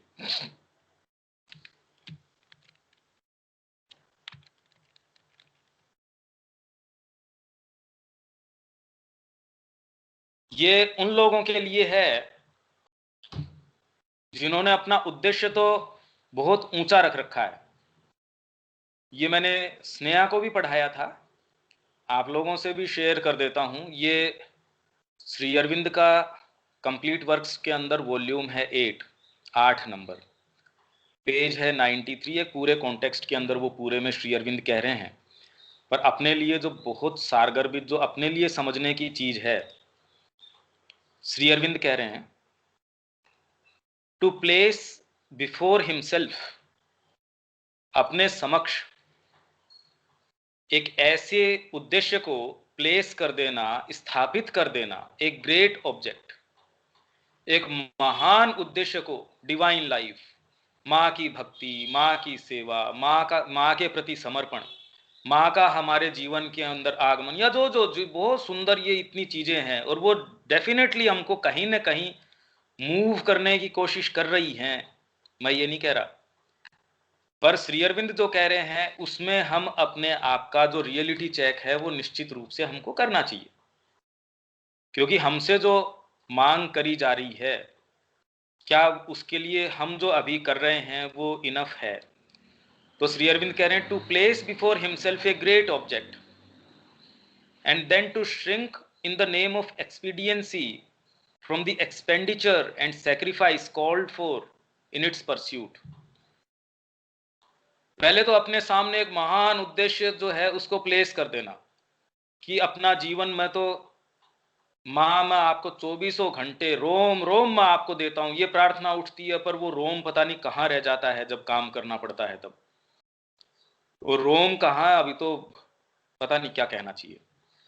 To place before himself a great object, बहुत बड़ा ऑब्जेक्ट सामने रखना, एंड देन टू श्रिंक, और फिर सकुचाना, नहीं नहीं ये तो मेरे से नहीं हो सकता, इन the name of expediency from the expenditure and sacrifice, उस उद्देश्य के लिए कि मेरे को इवन सांसारिक भी आप अगर कोई उद्देश्य लेके चलते हैं कि मेरे को इस समय लोक कल्याण के लिए या गरीबों की सेवा के लिए काम करना है, अरे भाई उठा नहीं जाता, क्या करें, सुबह तो ये तो नहीं हो सकता, अरे भाई आज तो मेरे को खाना ही नहीं मिला, ओहो इतना ट्रेवल करना पड़ता है, कल्याण करने के अंदर लोग, ओहो भाई ये तो गंदे चिथड़े लोग हैं, उनको कैसे सेवा करी जाए। ये ऑब्जेक्ट भी अगर आप इन चीजों से श्रिंक करते हैं तो उसको ही फुलफिल नहीं कर सकते। तो हमारे सामने एक उद्देश्य रख लेना, और अगर आप निरुद्देश्य हैं तब तो आप वास्तव में मनुष्य हैं ही नहीं, क्योंकि मनुष्य तो एटलीस्ट कम से कम कोई आइडियलिज्म, कोई चीज तो उसके जीवन को या मनुष्य को मनुष्यत्व प्रदान वही चीज करती है। अगर क्लियर कट हमारे में से किसी का कोई गोल नहीं है जिसको हम परस्यू नहीं कर रहे हैं, तो ये कहने में कोई शर्म नहीं होनी चाहिए अपने आप को, दूसरे को नहीं, अपने आप को, कि हम अभी मनुष्यत्व पे भी नहीं हैं, हम निरे पशु हैं। अच्छा नहीं लगता पर जो है वो है।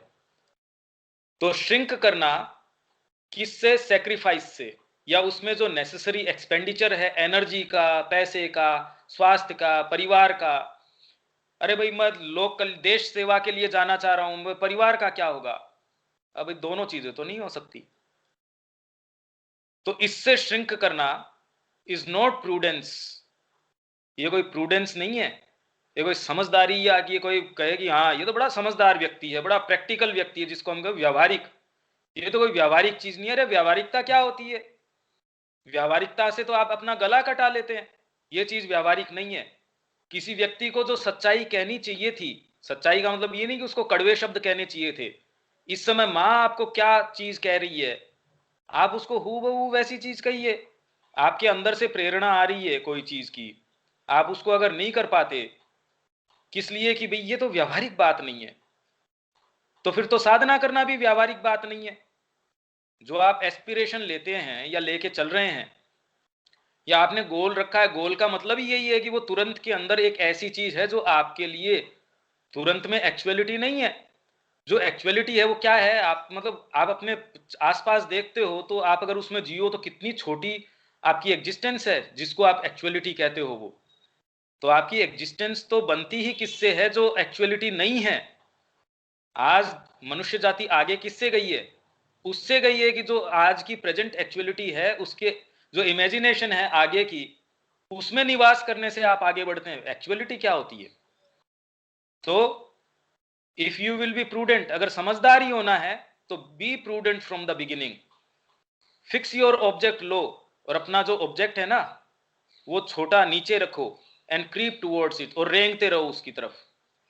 But if you fix your object in the skies, और अगर आपका ऑब्जेक्ट अगर स्काईज के अंदर रखते हो, it will not do to crawl on the ground, तो जमीन पे रेंगते रहो, ये नहीं चलेगी। And because your eyes are sometimes lifted towards the ideal, और कोई दिन आपकी आंखें उठ के आइडियल की तरफ गई, किसी भी समय माँ की पुस्तक पढ़ते समय कोई अंदर से कोई चीज आई, कोई बात सुनी, कोई आज दर्शन डे है, बड़ी ऊंची ऊंची बातें हुई जी, ये हुआ वो हुआ, अच्छी चीज है, कोई बुरी बात नहीं है।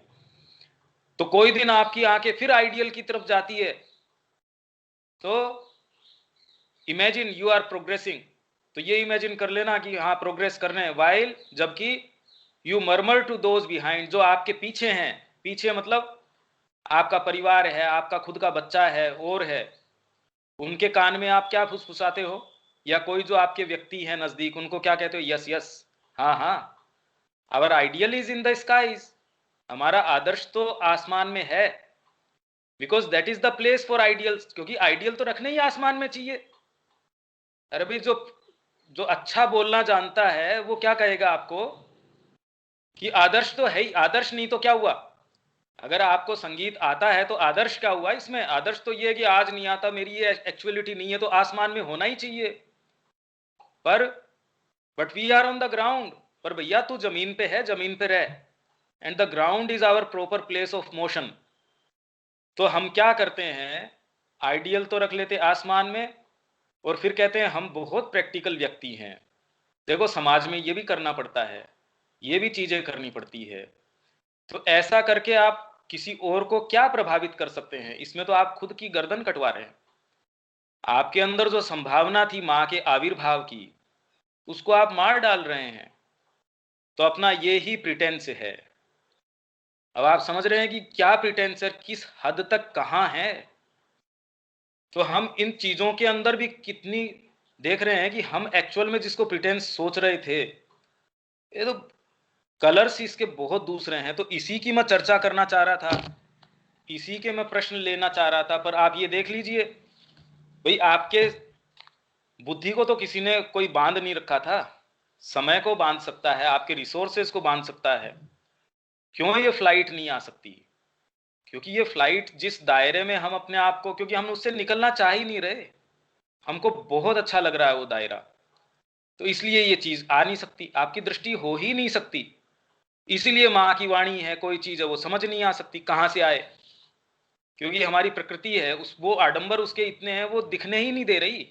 आंखों के सामने तो मोतियाबिंद आ रहा है, मोतियाबिंद मेरे को अच्छा लग रहा है, मैं उसका ऑपरेशन करवाना नहीं चाह रहा। अब वो मोतियाबिंद तो गुरु की कृपा से मिटे, कृपा को मैं घुसने दे नहीं रहा, क्योंकि जैसे वो श्री अरविंद कह रहे हैं, keep our windows carefully shut. हमारी विंडोज है उसको इतना केयरफुल्ली कि नहीं नहीं नहीं, प्रकाश गलती से नहीं आ जाए।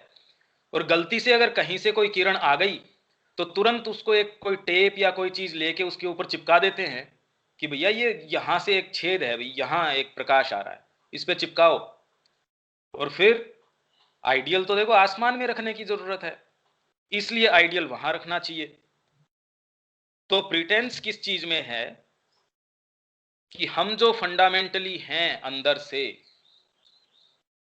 वो बाहर जब तक नहीं है तब तक थोड़ा ज्यादा या बहुत ज्यादा या घोर रूप से प्रिटेंस ही प्रिटेंस है। आप जो सच्चे रूप में जो अभीप्सा करते हैं, जो आप चाहते हैं, अगर आप उसके लिए परस्यू नहीं कर पा रहे हैं, ये प्रिटेंस है, क्योंकि इससे पहले माँ ये कह चुकी है कि आप ये शिकायत तो कर ही नहीं सकते कि मेरे साथ ये समस्या है, तो वो रास्ता तो माँ ने पहले ही बंद कर दिया बहाने बनाने का। आप फिर भी बहाने बना रहे हो, तो इसका मतलब ये है कि पहले वाला कोटेशन भी आप नहीं समझे हो, और वो इसलिए नहीं समझे हो क्योंकि वो कन्वीनियंट नहीं समझना, वो अंदर खलबली पैदा करता है, या थोड़ा हमारा जो जचा हुआ है पूरा एक व्यवस्था, उसमें कहीं ना कहीं व्यवधान लाता है। भाई इस टाइम तो देखो मेरा नाश्ते का टाइम होता है, इस टाइम मेरा इस चीज का टाइम होता है। अरे भाई टाइम मतलब 24 घंटे तो उसी चीज के लिए हैं। रीफ्रेम करो, रीस्ट्रक्चर करो अपने टाइम को। भाई वास्तव में वो कहता मेरे पास फुर्सत नहीं है, और फुर्सत के अलावा आपके पास है क्या? क्योंकि माँ की प्रेजेंस जब तक आपके पास नहीं है तब तक तो वास्तव में फुर्सत ही फुर्सत है। और कर क्या रहे हो आप? अभी तो खाली समय व्यर्थ कर रहे हो। तो ये कहना कि मेरे पास फुर्सत नहीं है, वास्तव में तो ये उल्टा तरीका है कहने का। अरे भाई माँ से जब आप इतने ज्यादा सराबोर हो जाएंगे तब व्यस्त होंगे। अभी तो फुर्सत के अलावा आपके समय काटने के सिवा और काम क्या है आपके पास? किसी एक चीज या दूसरी चीज। समय तो आप काट रहे हो 24 घंटे। तो हम बिजी हैं, ये एक्चुअल में आप तब कह सकते हो जब आप सराबोर किसी दूसरी चीज से होंगे। यूं तो भरी भी तो कोई खाली चीज भी है हवा से, तो हम कहें नहीं ये भरा हुआ है, तो आप कह सकते हैं इस चीज को। तो आप ये कहें कि मैं बिजी हूं और माँ के लिए समय नहीं है, आप बिल्कुल कह सकते हैं। पर एक जो सिंसियर व्यक्ति है उसको ये चीज संभालने की जरूरत है। तो प्रिटेंस क्या हुआ? What one truly is inside, जो अंदर है फंडामेंटली, वो ही बार बार से वो ज्यादा से ज्यादा एक्सप्रेस कर सके, रिफ्लेक्ट कर सके। और आप ये कहें कि नहीं मैं ये नहीं कर पाता, तो वो ऐसा नहीं है कि मैं इस मेरी ये प्रतिबद्धता है, ये ऐसा नहीं कर सकता, ऐसा हो ही नहीं सकता। तो इसके लिए अब करना क्या चाहिए? To become more and more conscious. सबसे पहली तो हम सारों के लिए पहली चीज ये आइडेंटिफाई करें कि कौन सा तो चोर है। चोर पहचानने शुरू करें। जो हमारी जो मोमेंट्स हैं कि भी ये ठीक था, इसकी प्रकाश के अंदर तो दूसरी चीज आनी चाहिए। ये डिस्क्रिमिनेशन कब होगा? जब आप एक सच्चे एटीट्यूड के अंदर होंगे तब डिस्क्रिमिनेशन होगा, अदरवाइज तो डिस्क्रिमिनेशन आ ही नहीं सकता। जो सच्चा विवेक है, तभी वो बोलते हैं ना बिन सत्संग विवेक न होई। हम सोचते हैं हम पढ़ लेंगे सत्संग बिना उसके और विवेक हो जाएगा। आप उसको ट्राई तो कीजिए उस चीज को। अरे भाई उसको आकलन कीजिए। जैसे इस चीज का इतना वजन है, आप तुरंत वेइंग मशीन पे रखते हैं तो तुरंत उसका वजन उतर जाता है कि हाँ इतना है। तो आप आकलन कर लीजिए कि आपका विवेक उसके बिना प्रखर हो सकता है या नहीं हो सकता है। व्यक्ति अगर छोटा सा सब्जेक्ट है, उसको तो साइंस है या कोई छोटी सी चीज है, वो तो खुद पढ़ के या यूं करे कि मैं इससे ही सीख जाऊंगा, उसमें भी आप कहोगे नहीं नहीं आपको एक प्रॉपर गाइडेंस की जरूरत है। और जैसे जैसे आपका फील्ड और पेचीदा होता जाता है, वैसे वैसे आपको और ज्यादा जो अच्छी गाइडेंस है उसकी जरूरत होती है। और आध्यात्मिकता एकमात्र ऐसी चीज है जिसके अंदर गाइडेंस की जरूरत ही नहीं होती। हर जना ज्ञानी है, हर जने को पता है कि ये चीज करने से तो भगवान मिलेगा और ये चीज करने से नहीं मिलेगी। और आपको पूरा वो अच्छे से ज्ञान दे देंगे, पर अपने खुद के जीवन में नहीं करेंगे क्योंकि उनको ऑलरेडी ज्ञान है। वो तो ऑलरेडी ये कह रहे हैं कि भगवान को ऐसी व्यवस्था नहीं करनी चाहिए थी। कहीं ना कहीं अपने मन के अंदर वो ये लेके बैठे हैं कि शायद अगर उसके पास ये जो नेसेसरी पावर होता तो वो संसार में ये काम कर देता, कि भगवान जो कर रहा है उसको उससे बेटर समझ है। तो इसलिए पहली चीज हमारे लिए क्या चीज जरूरी हो जाती है इसमें करने के लिए? कॉन्शियस होना। So the only true thing is in a fundamental sense is to always try to live in one's true स्वभाव। आपका जो सच्चा स्वभाव है, जिसका मैंने पहले भी जिक्र किया था, जिसको गीता बोलती है स्वभाव, आपका मतलब आपका जो आंतरिक भाव है, जिसको लेके आत्मा यहां आई है एक पर्टिकुलर मैनिफेस्टेशन करने के लिए। जितना ही आप उसके सच्चे संपर्क में आते हैं और उसकी सच्ची अभिव्यक्ति करने के तरीके से काम करते हैं या उसके मार्ग में चलते हैं, सच्ची अभिव्यक्ति की आप अभिप्सा रखते हैं, तो हम एक जो ट्रांसपेरेंट होने का, एक फ्लॉलेस होने का जो एक मार्ग है उस पे अग्रसर हो रहे होते हैं। एटलीस्ट कम से कम एक सही दिशा में हम मूव कर रहे होते हैं, क्योंकि हम साधना में इनिशिएशन लेते हैं तो भी वो एक एंट्री है, पर एक फंडामेंटल एंट्री है। जैसे माँ कहती है, एक बार आपकी आत्मा ने बाहर आके सरफेस पे ये कह दिया कि माँ मैं तेरा हूं, आपको कितना भी समय कुछ भी लगे, कोई भी परिस्थितियां हो, आपको कोई नहीं रोक सकता। हाँ, पर इसका मतलब ये नहीं है कि हम साइडवेज के अंदर और उन जो साइड के जो दिखावे हैं, जो अपीयरेंसेज है, उसके अंदर भ्रमित हो जाएं, क्योंकि श्री अरविंद कह रहे हैं सबसे कीमती चीज है वो आपकी स्पिरिचुअल डेस्टिनी। अगर आप उसको स्वीकार करते हैं तो कहीं वे साइड के ऊपर बैठ के आराम करने का भी विचार करना सबसे गंभीर या सबसे खतरनाक विचार है। पता नहीं इसमें आएगा या नहीं आएगा, हो सकता है इसमें आ जाए, पर सबसे खतरनाक विचार, आपकी अगर डेस्टिनी आपने तय करी है तो उसके अंदर कोई भी कंसिडरेशन, कितना भी आपको लगता हो इंपॉर्टेंट है, इसीलिए सावित्री कहती है कि द मैनी लॉन्गिंग्स, उसको क्रश करके, and crush the many longings for whose sake we lose the one, उस एकमात्र जो एक चीज है ना, उसको तो खो देते हैं। किसके कारण? उन मैनी लॉन्गिंग्स के कारण। तो आत्मा आती ही तो वो क्या कहती है, हटा इनको। इसीलिए जो आपके जो वैराग्य वगैरह का जो कॉन्सेप्ट पहले जो तपस्या का इनका था, वो जानते थे कि कितनी मुश्किल चीज है, वो कहते रहे क्रश करो इसको। पर मां श्री अरविंद कह रहे हैं क्रश नहीं, क्रश करके वास्तव में कोई समाधान नहीं है। तो माइंड में विचार आ रहे हैं, उनको सही करने का तरीका यह है कि उनसे उच्चतर जो विचार है उनके लिए स्थान बनाना, न कि बुद्धू बन जाना। जैसे गीता में श्री अरविंद कह रहे हैं कि सेक्रीफाइस ऑफ नॉलेज, जो बोलते हैं ज्ञान का जो समर्पण या जो यज्ञ, सेक्रीफाइस का मतलब ये नहीं है कि आदमी बड़ी मेहनत करके मेक वन सेल्फ ए फूल, कि अपने को बड़ी मुश्किल से अपने आप को एक मूर्ख बना दे कि भाई मेरी सोचने समझने की ताकत तो मेरे को सेक्रीफाइस करनी है। तो वो कोई ज्ञान का यज्ञ थोड़ी होगा आपको गधा बना के। तो ये कह देना कि मेरे विचार नहीं आ रहे, उसकी बजाय ये कह देना कि मेरे उच्चतर विचार आ रहे हैं, ये ही एकमात्र, मतलब ये सही नहीं, एकमात्र तरीका यही है। जब आपको कोई डीपर चीज ऑक्यूपाई करेगी, नहीं तो पत्थर भी अपने आप में बिल्कुल निर्विकार है, पड़ा है एक जगह, उसको कोई कोई चेष्टा नहीं है, कोई उसमें बेचारे में लालसा नहीं है, तो पत्थर बन जाओ। ये अगर हमारी एस्पिरेशन है तो बन जाओ, कोई दूसरा थोड़ी मना कर रहा है, पर ये कोई आइडियल सॉल्यूशन नहीं हो सकता। दूसरे, अगर हम प्रिटेंस की बात कर रहे हैं, ग्रोस या सूक्ष्म या किसी भी स्तर के ऊपर, जो एक समाज में नैतिकता की जो मैं कह रहा हूं, वो तो एक बहुत ही ग्रोस चीज है, वो तो बिल्कुल सामने दिखती है। पर जो थोड़ा बहुत गहरा इंट्रोस्पेक्शन कर सकते हैं, उनको इस अनुभूति के ऊपर तो आ ही जाना चाहिए कि इस तरीके की प्रिटेंस अगर उसको दिखती है, जो कि रोम रोम में है, एक्चुअल में रोम रोम में है,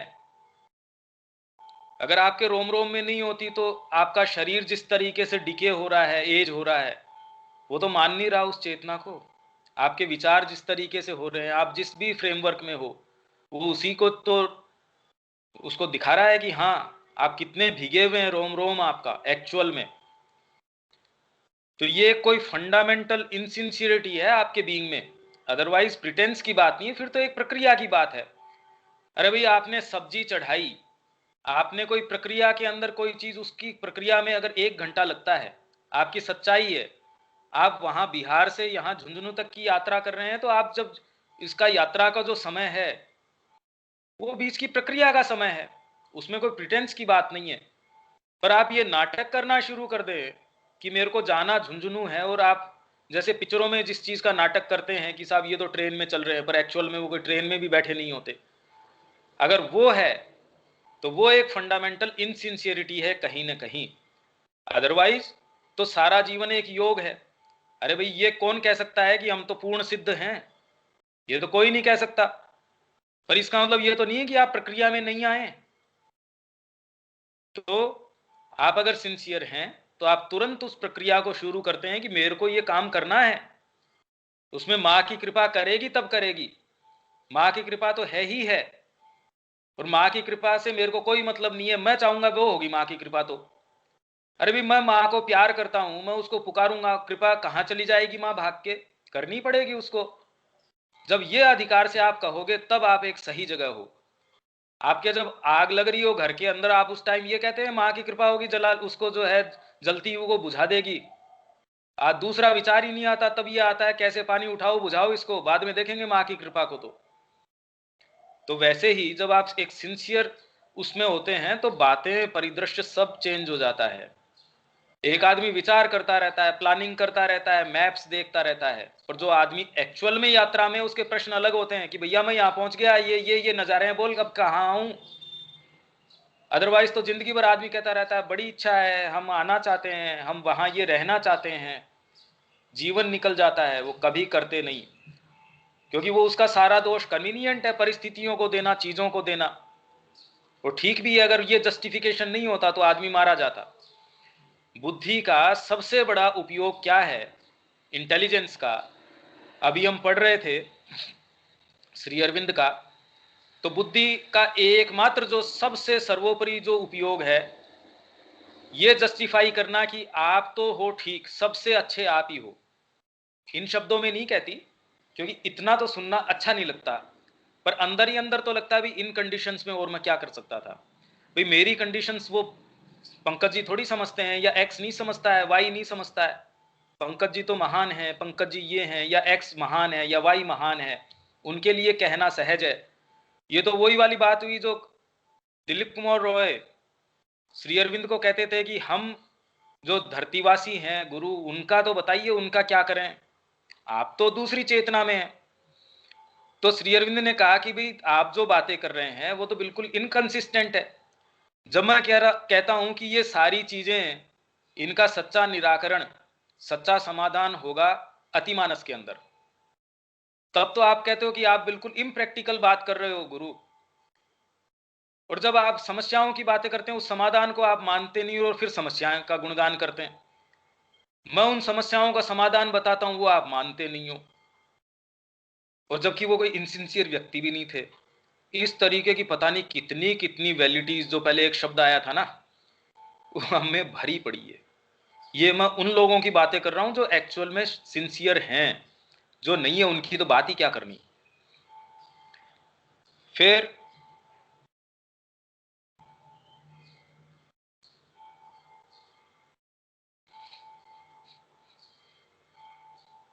कई बार देखिए इसमें क्या होता है कि आपको वास्तव में कोई चीज लगती है, आपको लगता है कि मेरे को ये ऐसा लग रहा है, प्रिटेंस की जहां तक बात है, एक दूसरे तरीके से इसको देखने का एक आयाम। एक व्यक्ति ने माँ को कुछ अपने एक्सपीरियंस बताए कुंडलिनी जागरण के,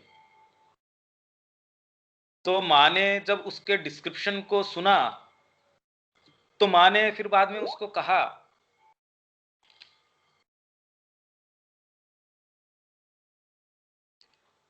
क्या मेरी आवाज सारों को साफ आ रही है?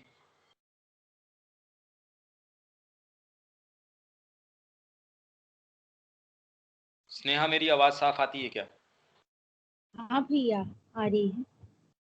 बिल्कुल सही आती है? अरे साफ आ रही है, 100% साफ। हाँ भैया, बिल्कुल साफ है। ठीक।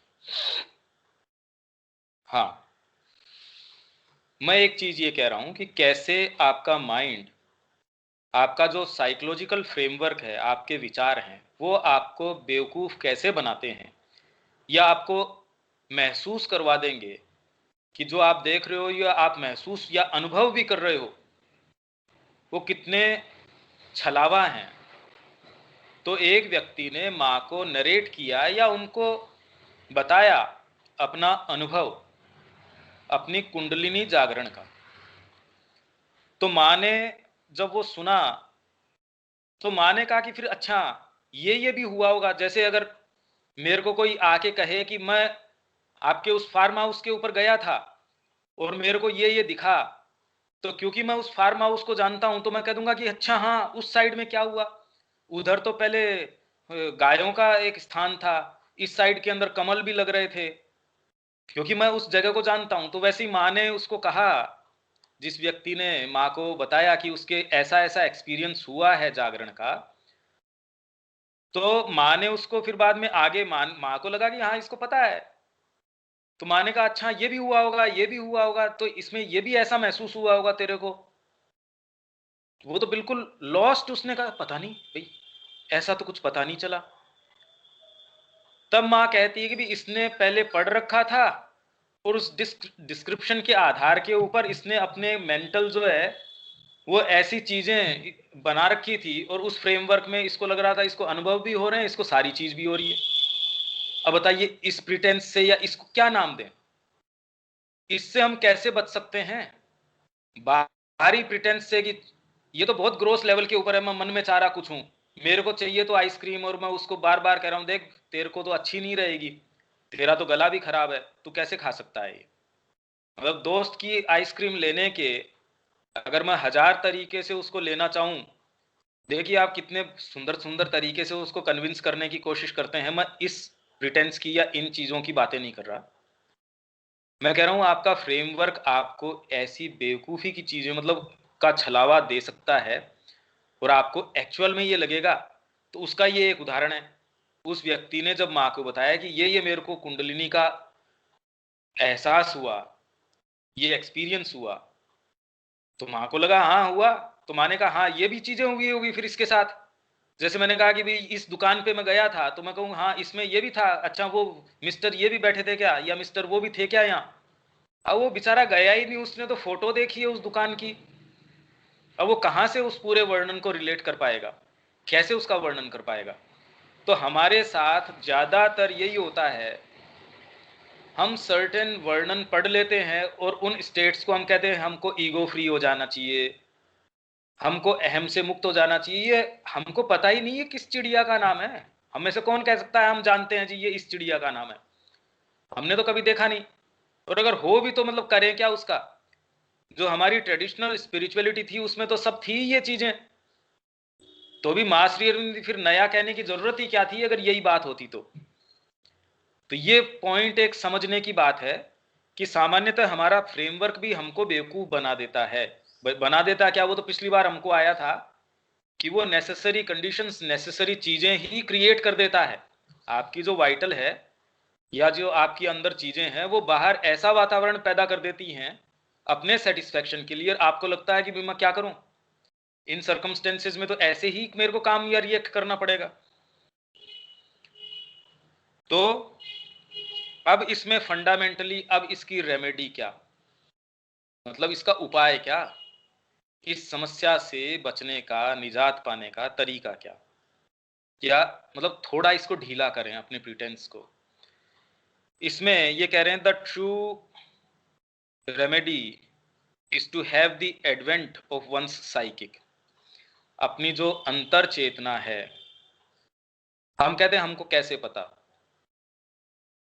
आप कुछ समय के लिए अपनी पुकार को सच्चाई से मां के साथ बिठाने से आप उसको इकट्ठा कर सकते हैं। मां के प्रति आपका जो भाव है, अगर आप कहते हैं वो भी मिक्स्ड है, तब तो फिर बाद में क्या बात हुई। पर एटलीस्ट कम से कम एक भाग कोई तो ऐसा होगा जिसको आप नहीं, इसकी प्यास सच्ची है, हम ये मान लेते हैं कि वो आपका ट्रिब्यूनल है, वो आपकी सच्ची आवाज है। उस सच्ची आवाज का जो एडवेंट है, उसका जो बाहर के अंदर आना है, उसका एक्सप्रेशन है, ज्यादा से ज्यादा उसके साथ हमारा समय स्पेंड करना है, उसको या उसके माध्यम से चीजों को देखना है, जो हमारी सिंसियरिटी है, हमारी पुकार है। क्योंकि हम यही मान के चलते हैं कि ये ही एक भाग है जिसकी पुकार बिल्कुल किसी मिलावट के बिना मां के प्रति है। उसका जो भी स्वरूप होता होगा ये उसका एक कैरेक्टरिस्टिक्स है। उस माध्यम से अगर हम देखें तो अगर हमको आभास है किसी ऐसे पार्ट का जिसका कि हमको निश्चित रूप से अगर हम जा रहे हैं तो हमको थोड़ा बहुत तो इसका आभास होना ही चाहिए। तो अगर ये आभास हमको है, आ रहा है क्या कि अपन इसको कहाँ कंक्लूड कर रहे हैं। स्नेहा, इसका क्या कंक्लूजन हुआ?